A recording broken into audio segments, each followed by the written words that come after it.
મિત્રો, રસગુલ્લા ખાવા એ એક દ્રષ્ટિએ સાવ સામાન્ય અને સરળ બાબત લાગે, કેમ કે ખાવામાં રસગુલ્લા રૂ જેવા પોચા અને એકદમ નરમ, તરત ગળેથી ઉતરી પણ જાય.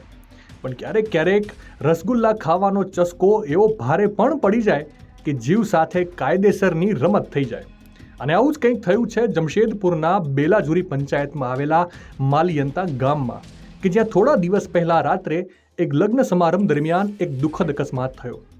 થયું એવું કે 41 વર્ષીય લલિતસિંહ જમણવારમાં રસગુલ્લાની જમાવટ કરવા ગયા અને જમતા જમતા રસગુલ્લું અચાનક તેમના ગળામાં ફસાઈ ગયું, જે બાદ તેમને શ્વાસ લેવામાં તકલીફ થવા લાગી અને તેમની હાલત ઝડપથી બગડવા લાગી.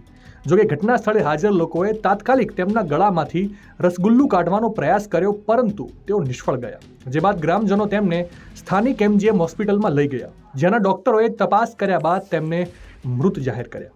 ટૂંકમાં, લગ્ન પ્રસંગમાં રસગુલ્લા પર બેટિંગ કરતા પહેલા 1000 વાર વિચાર કરજો, ક્યાંક જીવ સટોસટની રમત ના થઈ જાય. આ ઘટના અંગે તમારો શું અભિપ્રાય છે? કોમેન્ટ કરીને જરૂરથી જણાવજો.